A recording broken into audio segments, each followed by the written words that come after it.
우리에게 주신 말씀은 요한복음 14장 25절에서 28절까지의 말씀입니다.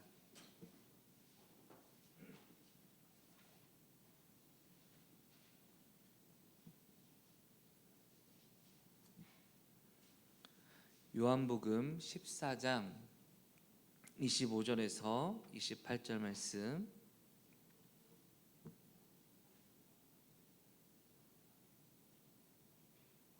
우리 시간 말씀 합독하시겠습니다. 내가 아직 너희와 함께 있어서 이 말을 너희에게 하였거니와 보혜사 곧 아버지께서 내 이름으로 보내실 성령 그가 너희에게 모든 것을 가르치고 내가 너희에게 말한 모든 것을 생각나게 하리라. 평안을 너희에게 끼치노니 곧 나의 평안을 너희에게 주노라. 내가 너희에게 주는 것은 세상이 주는 것과 같이 아니하니라. 너희는 마음에 근심하지도 말고 두려워하지도 말라. 내가 갔다가 너희에게로 온다 하는 말을 너희가 들었나니 나를 사랑하였더라면 내가 아버지께로 감을 기뻐하였으리라. 아버지는 나보다 크심이라. 아멘. 우리 옆 사람에게 인사하겠습니다. 잘 되고 있습니다. 기도하면 됩니다. 제가 일부 예배 때 예화를 하나 들었는데 여러분, 웃는 게 아니라 오 이런 분위기여가지고 제가 할지 말지 고민이 되는데 모르겠습니다. 원래 1부보다는 2부가 더 수준이 있어서 이해하실 줄 믿는데 그거는 좀 이따 은혜 주시면 하고 아니면 안 하겠습니다. 어떤 아이에게 선생님이 이야기합니다. 너 돈 얼마 있니? 선생님 저 1,000원 있는데요. 자 그러면 자 봐봐. 수학 선생님이 얘기하는 겁니다. 산수 선생님이. 그러면 네가 가진 돈이 1,000원이잖아. 그럼 집에 가서 아빠한테 1,000원을 달라고 해. 그럼 너한테 총 얼마가 있지? 아이가 말합니다. 1,000원이요. 아니 잘 들어봐. 네가 1,000원 있잖아. 그럼 집에 가서 아빠한테 1,000원 더 달라고 하지. 그러면 총 얼마지? 1,000원이요. 선생님이 답답해서 얘기합니다. 야 너 진짜 산수를 못하는구나. 그러자 아이가 한숨을 쉬며 얘기합니다. 와 진짜 선생님 우리 아빠를 모르는구나. 이해가 안 가시나요? 아빠가 안 준다고 여러분 1,000원 달라고 해도. 사랑하는 성도 여러분, 우리 하늘 아버지를 어떻게 인식하십니까? 내가 기도해도 들어주지 않는 하나님, 내가 부르짖어도 열심히 해야 좀 응답하시는 하나님, 여러분 그런 분으로 인식하고 있다면 우리가 지금 무엇인가 놓치고 있는 겁니다. 하나님, 우리의 모든 것을 다 알고 계시고 가장 좋은 것을 베푸시는 좋으신 분이신 줄 믿습니다 여러분. 그래서 예수님께서는 오늘 본문에 하나님을 믿는 우리가 어떻게 환난과 어려움과 이런 것에서 벗어나 평안과 기쁨을 누릴 수 있을지에 대해서 무엇을 말씀하시냐? 따라하겠습니다. 성령 하나님, 성령 하나님의 도움을 받아야만 우리가 변화되고 회복된 삶을 살아갈 수 있고 무엇보다 평안한 삶을 살아갈 것을 약속하고 계십니다 여러분. 성령님이란 분은 인격이십니다. 그분은 하나님이십니다. 우리가 성령님께 성령님 도와주시고 나에게 은혜 주세요 라고 하면 그분은 우리의 기도에 언제나 응답하사 우리의 생각과 우리의 마음과 우리의 환경을 통하여 말씀하시고 인도해 주십니다 여러분. 비슷한 개념으로는 이런 게 있죠. 양심의 가책이 들더라. 그냥 무엇인가 해야겠다는 마음이 들더라.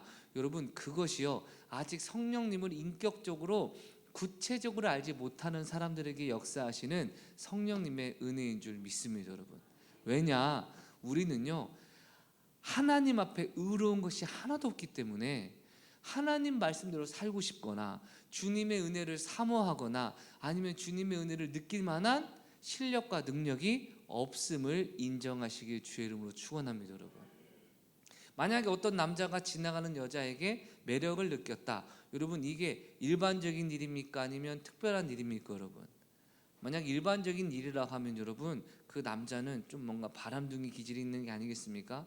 보통 첫눈에 반하는 사람, 여러분 어떻게 다가오십니까? 그 사람에 대한 특별한 마음 우리에게 찾아오는 것이 아닐까요? 그래서 제가 오늘 말씀을 준비하며 이 성령의 역사를 좀 쉽게 설명할 수 있는 방법이 뭘까 생각할 때 여러분 호르몬이라고 아십니까? 여러분 호르몬?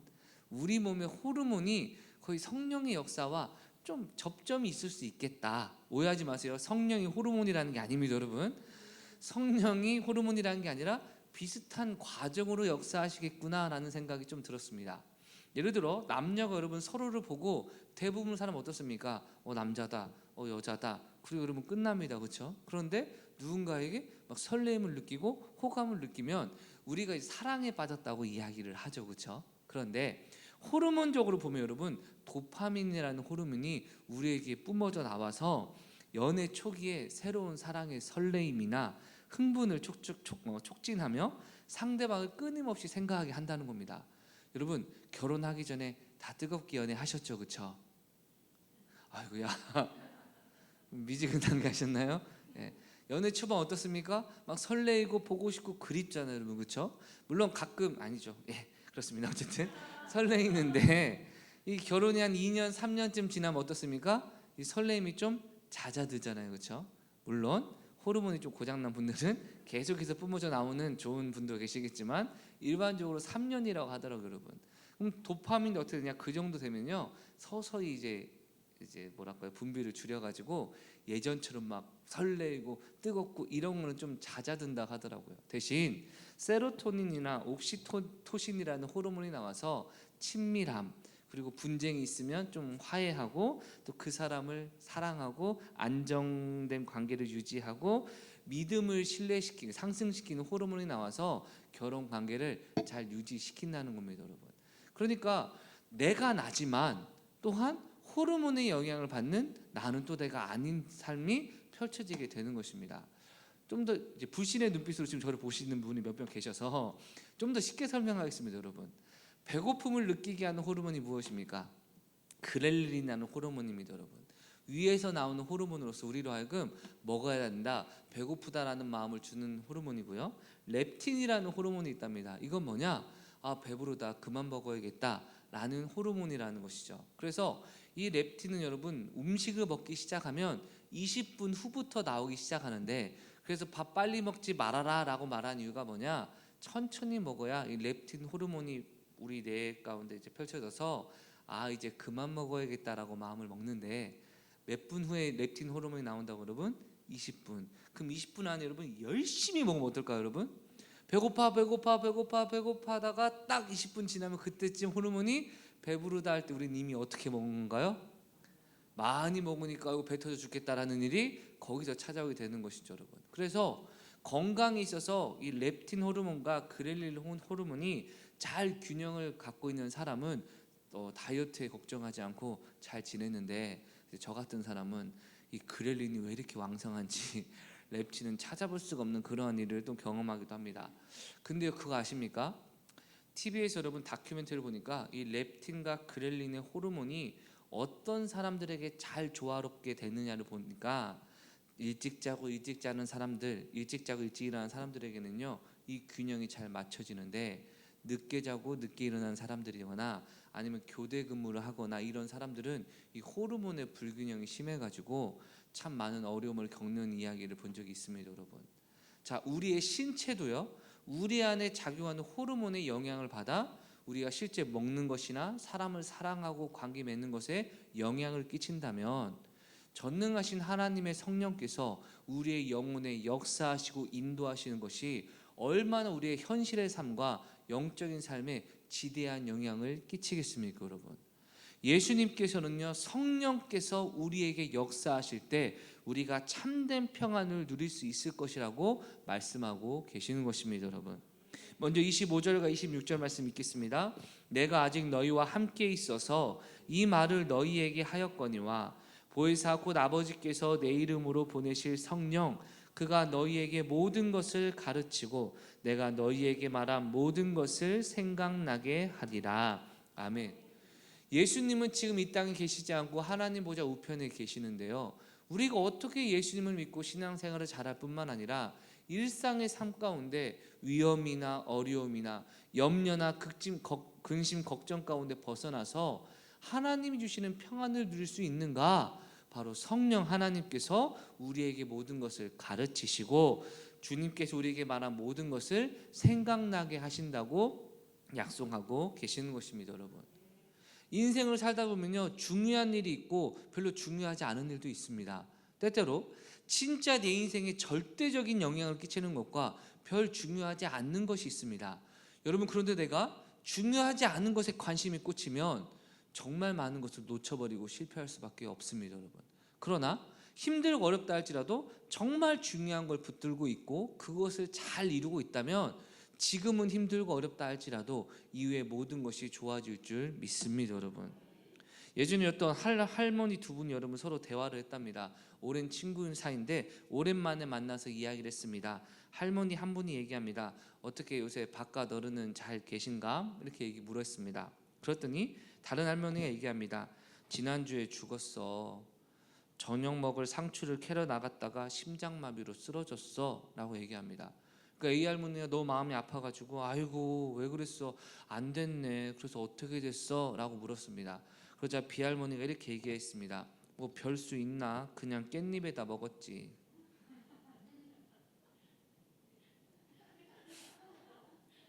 사랑하는 성도 여러분, 진짜 중요한 건 신랑의 생명입니까? 아니면 깻잎이냐 상추입니까, 여러분? 말도 안 되는 예화지만 여러분, 우리가 영적으로 이러한 삶을 얼마든지 살아갈 수 있습니다. 인생을 살 때 진짜 중요한 게 뭐야? 돈 있어야 행복하지. 경제적으로 좋아야 되지. 그런데 돈 구하다 보니까 하나님을 놓쳐버렸어. 그래서 어떻게 됐어? 뭐 어떻게 하나님 대신 그냥 TV 보면서 위로받고 있어. 그냥 돈으로 위로받고 있어. 사람으로 위로받고 있어. 여러분, 이러한 모습이 앞선 예와 별 다를 게 없습니다, 여러분. 하나님을 잃어버리면 여러분 모든 것을 잃어버린 것이고요. 하나님을 붙들면 모든 것을 얻게 되는 것입니다, 여러분. 우리는 하나님과의 관계가 우리 인생의 모든 행복과 성공이 결정된다는 사실을 깨달으시길 주의 이름으로 축원합니다, 여러분. 앞선 예화처럼 여러분 할아버지보다 중요한 건 없습니다, 여러분. 할머니에게. 그런데 자칫 잘못되면 헛된 것에 마음을 빼앗기고 관심이 빼앗길 때 행복을 빼앗기는 것이 아니겠습니까? 예수님께서는 바로 하나님의 성령께서 우리를 가르치시고 우리를 깨닫게 하신다고 말씀하셨으니 우리가 은혜 받기 위한 가장 중요한 전제 조건이 무엇이냐? 주님께서 가르치실 때 들을 수 있는 순종함과 겸손함. 주님께서 생각나게 하실 때 아니야 내 생각이 맞아 하지 않는 겸손함의 자세가 너무나 중요하다는 것이죠, 여러분. 성경을 보면 예수님께서는 교만한 자는 언제나 패망의 최전방에 나아가지만 겸손한 자는 종기의 앞잡이로서 앞선 자리로 나아갈 것이라 약속하고 계십니다, 여러분. 내 생각과 내 실력 우리가 비교해봤자 도토리 키재기에 불과하지 않겠습니까?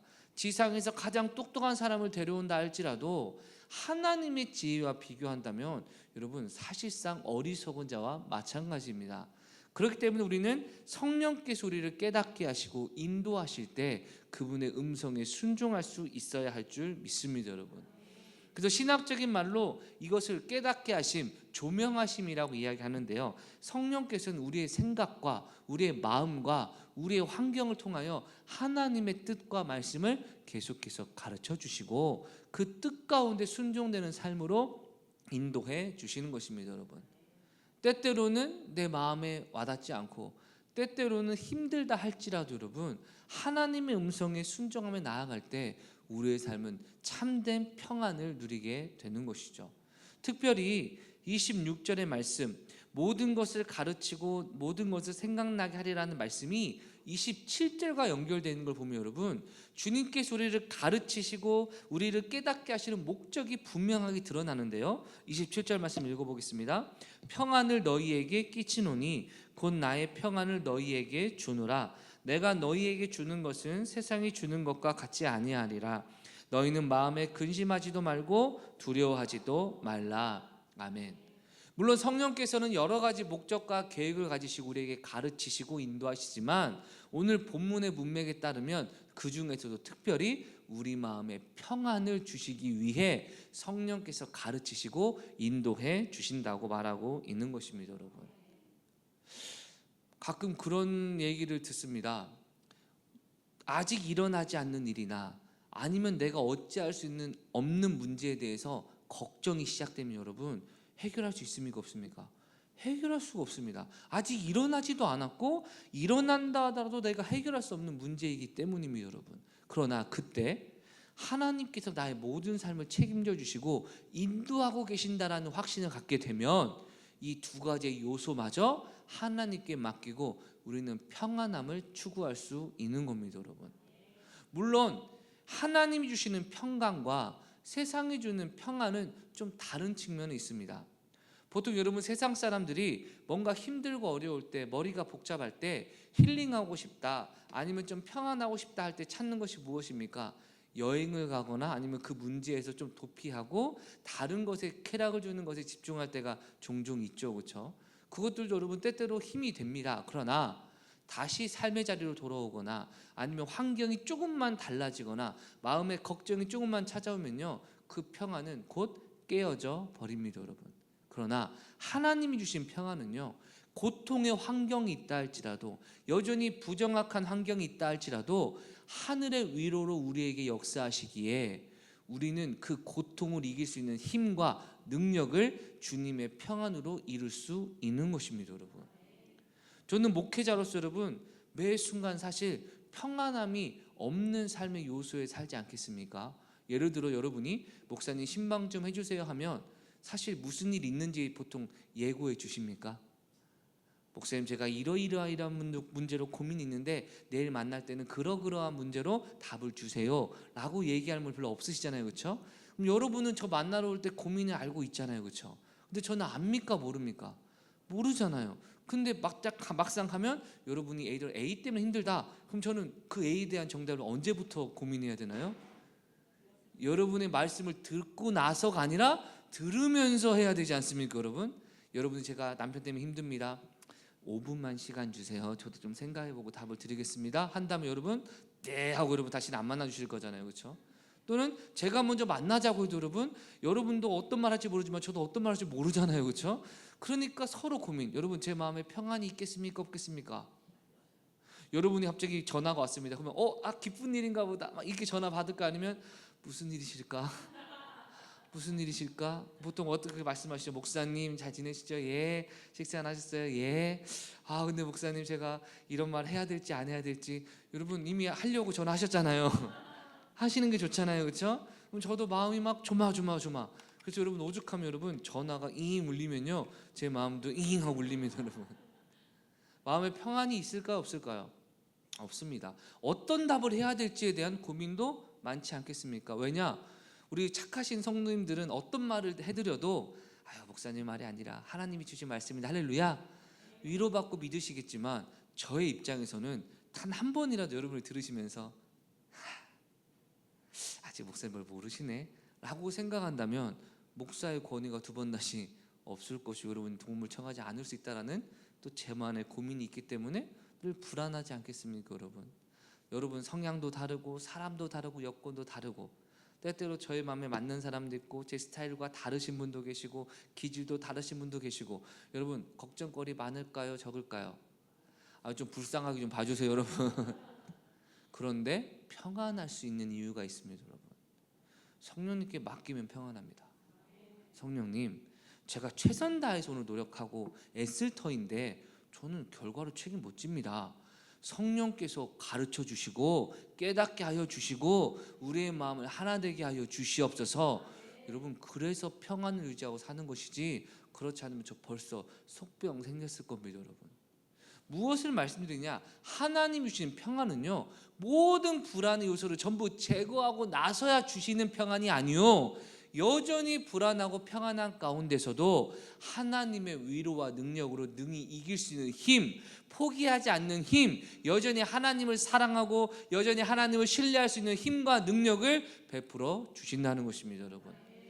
비록 지금 풍랑이 넘치고 바다가 들썩이고 바람이 몰아쳐도 여러분 물 위로 건너오라 말씀하신 예수님의 얼굴을 바라보며 한 걸음 한 걸음 걸어갔던 베드로처럼 폭풍 가운데서도 평강을 누리는 것이 주님 주신 평안인 줄 믿습니다, 여러분.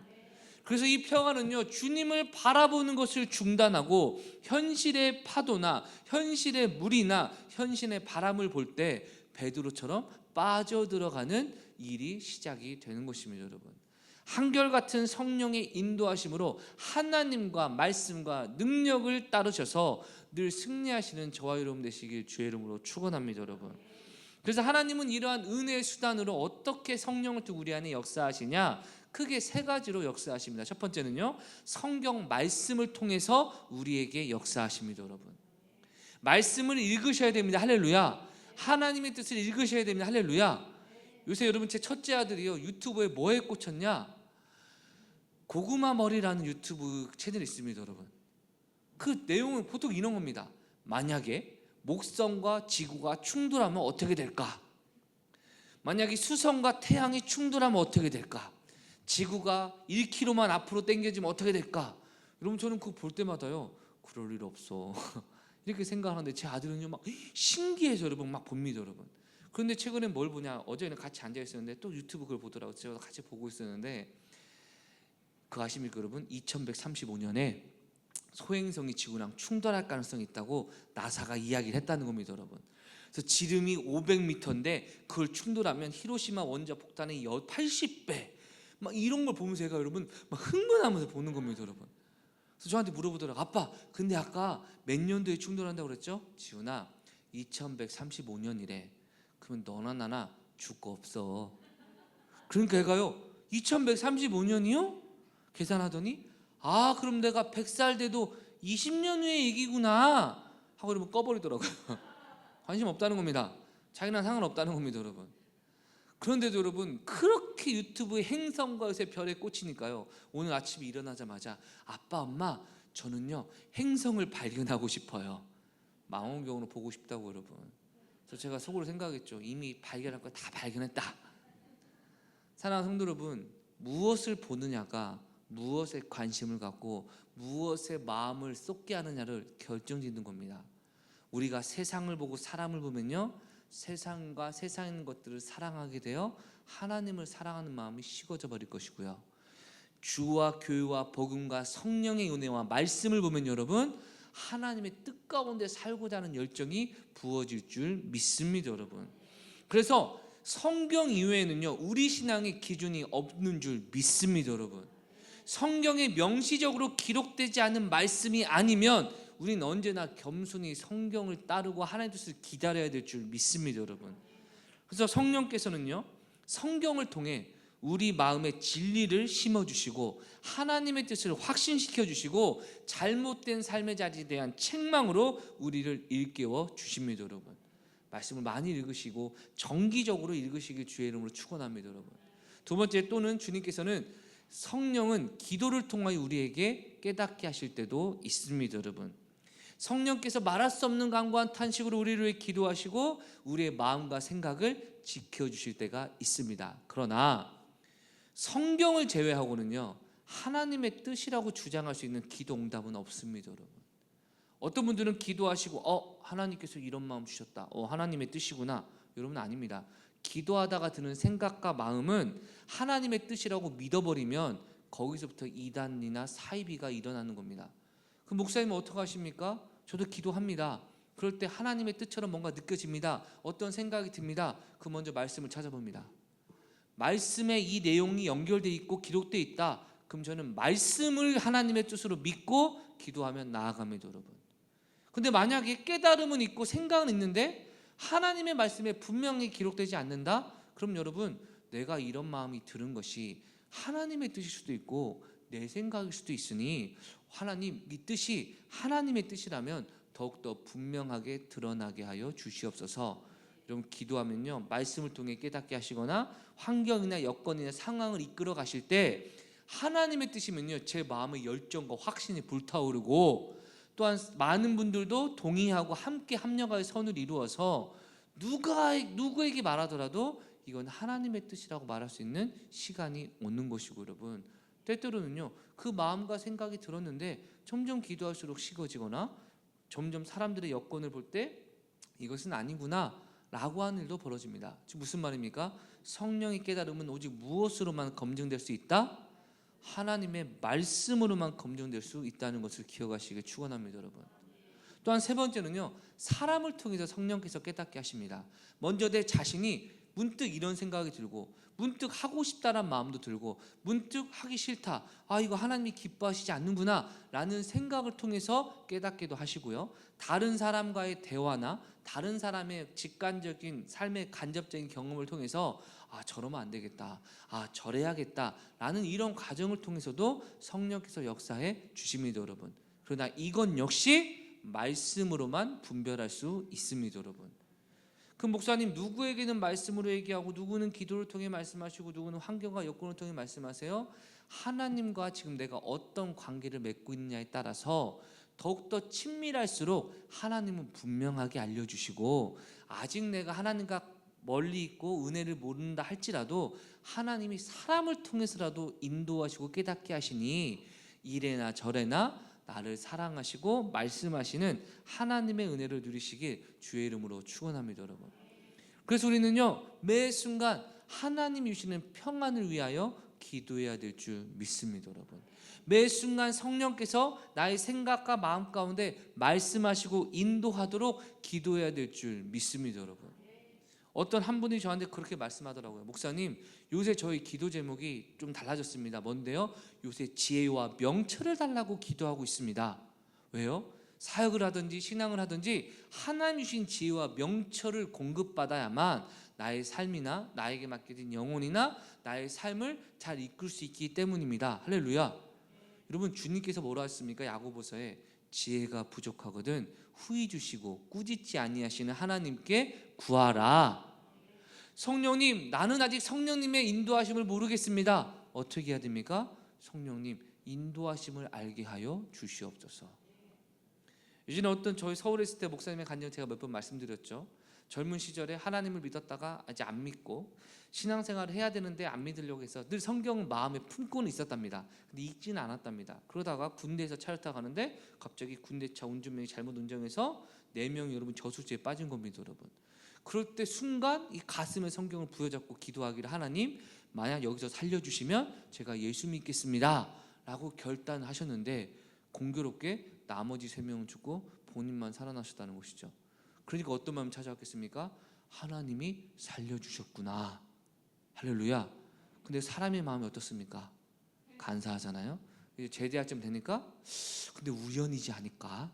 옛말에 살놈은 산다고 했는데 내가 그러지 않을까라는 생각이 찾아왔다는 겁니다. 그러니까 이분 성격이 확실한 분이셔서, 그러면 하나님께 내가 40일 동안 기도를 해서 만약에 하나님이 살아계시면 예수 믿고 안 살아계시면 이제 양심의 가책 없이 뒤도 없이 안 돌아보고 내 맘대로 살겠다. 근데 대단한 분이잖아요.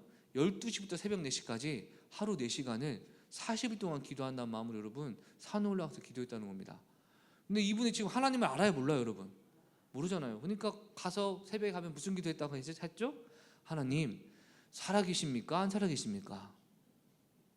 하나님, 살아계십니까? 안 살아계십니까? 하나님, 살아계십니까? 안 살아계십니까? 여러분, 이 기도를 4시간씩. 저는 그게 더 대단하시더라고요. 좀 기도할 제목이 있어야 기도하잖아요. 나는 살아계십니까? 안 살아계십니까? 이 기도를 여러분 40일 동안 4시간씩. 1주가 되고 2주가 지나고 3주가 가고, 여러분 결국 이분이 39일째 기도하고 40일째 될 때 기도 응답 받았을까 안 받았을까요? 안 받았다고, 여러분. 그 마음속에 양심에 이렇게까지 기도했는데 응답 없는 거 보면 하나님 없다 라고 생각도 드는데, 또 이분 성격이 워낙에 철저하니까 그런데 하루 남겨놓고 안 하면 찝찝하지 않나 라는 마음으로 여러분 가서 여전히 기도했다는 거예요. 그래서 40일 날 도착해서 이제 마지막 날이니까 예의도 차리고 이제 오늘이 마지막입니다, 심화입니다 이런 마음으로 올라가서, 하나님, 심화이가 뭐냐면 끝이라는 표현입니다, 여러분. 하나님, 살아계십니까? 안 살아계십니까? 라고 평소처럼 기도하는데 그 순간 환상이 열리며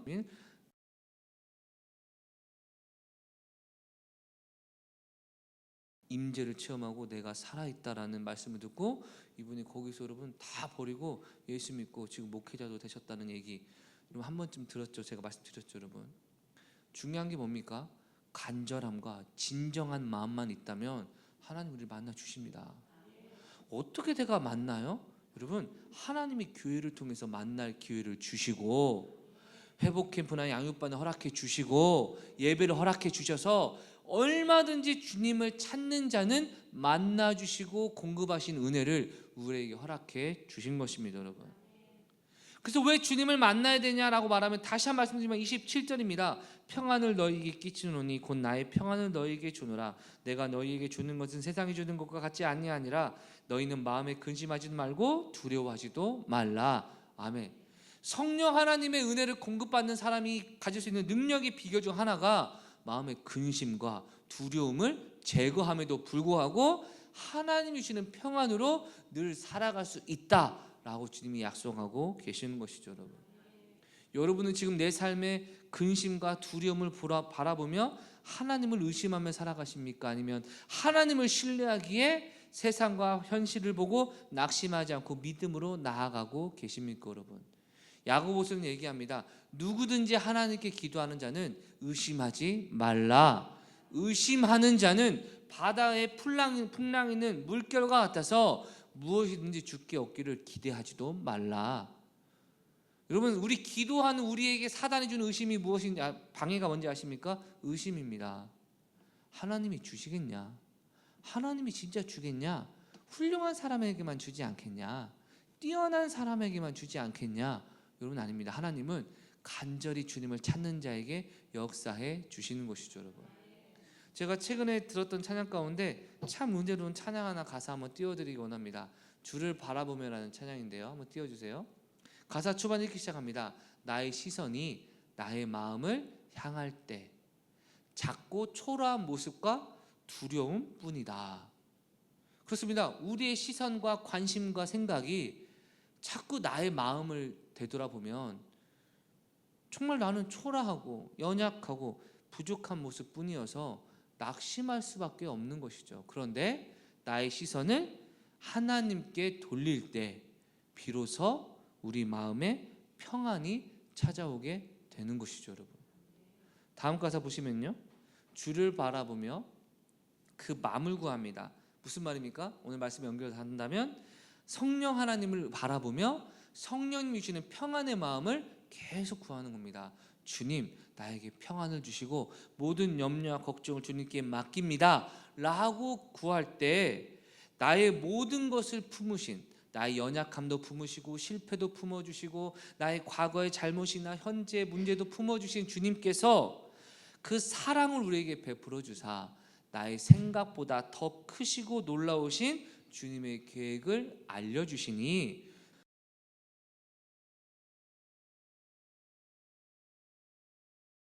여러분, 성령님을 의지하며 성령님을 바라보고 성령님의 음성을 들을 때 저와 여러분의 삶 가운데 공급되는 줄 믿습니다, 여러분. 그러나 우리가 기도의 자리에 있든 예배 자리에 있든 신앙의 자리에 있든 주님 앞에 열심히 노력을 하더라도 우리의 시선은 여전히 작고 연약한 나를 바라보게 되면 의심이 자꾸 내 안에 나타나 마음이 분리되어 하나님의 응답을 받지 못하는 경우가 대부분이더라 이겁니다, 여러분. 어떤 분이 이 부분에 대해서 이렇게 설명하시더라고요. 여러분이 만약에 씨앗을 심었다고 가정해 보겠습니다. 씨앗을 심으면 그 위에 뭘 덮죠? 흙을 덮죠, 그렇죠? 그리고 씨앗이 자랄 때까지 뭐 해야 됩니까, 여러분? 기다려야 되잖아요, 그렇죠?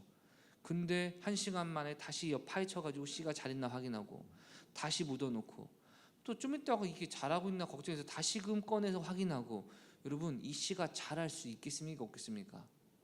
하나님의 일하심을 신뢰해야지 의심하는 자는 이렇게 하나님께 무엇을 얻지 못한다라고 주님께서 경고하고 계시는 것이죠. 겨자씨만한 믿음만 있다면 산을 들어 옮기는 엄청난 일을 하신다고 약속하신 하나님, 그분이 나의 아버지신데 앞선 예화처럼 1,000원 달라고 하면 안 주는 아버지로 인식하십니까? 아니면 구하는 것보다 더욱더 넘치도록 역사하실 주님을 믿으십니까, 여러분? 말씀을 마무리하겠습니다. 현대인의 가장 큰 문제 중 하나가 여러분 스트레스, 염려와 걱정 아니겠습니까? 현대인들이 그렇다 하면 그럴 수 있습니다. 오죽하면 여러분 어떤 광고를 보니까 사람은 안정할 수가 없고 불안을 이길 수 없다는 겁니다. 근데 불안을 이길 약은 있대요, 여러분. 근데 모르겠습니다. 약을 안 먹어봐가지고 이길지 모르겠지만 여러분 드셔본 적 있습니까?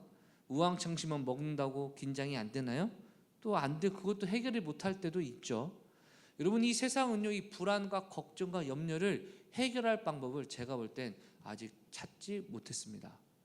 있다 할지라도 또 불안하고, 있다 할지라도 문제 생기면 또 어떡할지 모르는, 그리고 내 인생이 잘 될지 못 될지 답을 알 수가 없는 것이 인생인데, 기억하셔야 됩니다.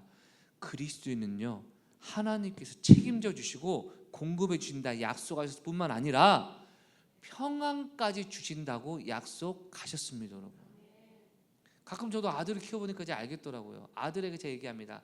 아빠가 이따가 하나 사다 줄게, 과자 하나.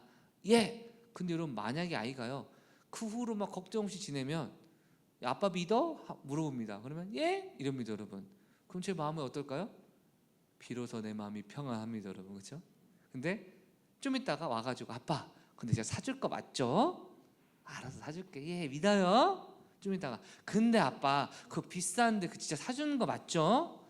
알았다고. 아빠 아직도 안 나가는 거 보니까 안 사줄 것 같은데요? 만약 그러면 여러분, 제가 뭐라 하겠습니까? 여러분, 목사로서 네 믿음대로 되리라. 그런 적은 없지만 마음속에 이런 생각 찾아오지 않겠습니까? 진짜 아빠 못 믿네. 사랑하는 성도 여러분, 하나님이 지금 저와 여러분을 바라보시며 너는 정말 기도하고 맡기고 나를 믿는구나 인정받으시기 주의 이름으로 축원합니다. 근데 주님이 만약 저를 보시면서 강 목사, 너도 알지? 못 받을 거? 너도 알지? 나 안 믿고 있는 거? 나도 알아. 여러분, 이러시면요 너무나 슬픈 일 아닙니까? 그리스도에는요, 그리스도의 평강이 성령님으로 말미암아 우리에게 공급되는 자라고 약속하셨으니 평강을 누리셔야 됩니다. 그래야 주님을 사랑할 수 있는 여유도 생기고요, 세상에서 여유도 생기고 주님 앞에 힘도 생기고 능력도 생기는 줄 믿습니다. 그 은혜와 사랑을 주님을 바라보며 주님을 의지하며 그 마음을 구하는 과정 가운데 공급받으시고 삶으로 승리하시고 선한 열매 맺으시는 저와 여러분 되시길 주의 이름으로 축원합니다. 기도하겠습니다. 하나님, 여전히 나의 삶을 바라볼 때, 나에게 시선을 둘 때 자꾸 초라한 내 자신과 평안할 수 없는, 불안할 수밖에 없는 나의 모습을 발견합니다. 그러나 나의 시선을 전능하신 하나님과 성령님의 음성이 귀 기울일 때 비로소 내 마음에 평안이 찾아오고 모든 것을 해결할 능력이 공급되며 단순히 평안만 주실 것이 아니라 영원한 승리와 성공의 삶도 허락하실 주님을 바라보며 나아가오니 우리 안에 성령으로 충만하게 하여 주시옵소서. 말씀을 통하여 기도를 통하여 주님을 구하게 하여 주시고 또한 성도의 교제를 통하여 주님의 은혜를 누리게 하사 변화와 회복과 승리의 삶을 살아가는 전성의 모든 가족 되게 하여 주시옵소서. 우리 주여 외치고 동성으로 기도합니다. 주여, 우리의 삶 가운데 새 일을 행하시고 참된 평안과 참된 기쁨을 주신 주님을 의지하며 나아갑니다. 비로소 내 마음이 주님을 바라볼 때 평안합니다. 비로소 모든 염려와 걱정, 의심이 예수 안에서 자유케 되었음을 고백하오니 주님 인도하여 주시고 주님 역사하여 주시고 성령으로 충만하게 하여 주시옵소서. 하나님 아버지, 여전히 시시각각 우리 삶의 모든 요소들은 내 삶을 골치 아프게 하고 염려와 걱정과 스트레스를 받게 하여 늘 우리를 낙심하게 하고 절망하게 하고 불안하게 하지만, 그러나 성령께서는 이 상황 가운데서도 하늘이 공급하시고 성령께서 공급하시고 예수께서 주시는 세상이 알 수도 없고 줄 수도 없고 누릴 수도 없는 평강을 우리에게 주시는 줄 믿사오니 하늘의 위로로 우리의 마음을 붙들어 주시고 이 삶 가운데 기쁨과 감사의 마음을 회복하게 하여 주시고 끝내는 그 문제마저도 해결해 주시는 하늘의 능력과 위로로 역사하여 주시옵소서. 예수님의 이름으로 기도드렸습니다. 아멘. 이제는 우리 구주 예수 그리스도의 은혜와 하나님의 무한하신 사랑과 성령님의 교통하심의 은총이 이 시간 모든 염려와 걱정을 주님께 맡기고 성령의 음성을 듣기 원하며 세미한 음성에도 순종하고 충성하여 주님 주시는 평강을 누리기로 결단하는 전성의 모든 가족 삶 가운데 이제부터 영원토록 함께 있을지어다. 아멘.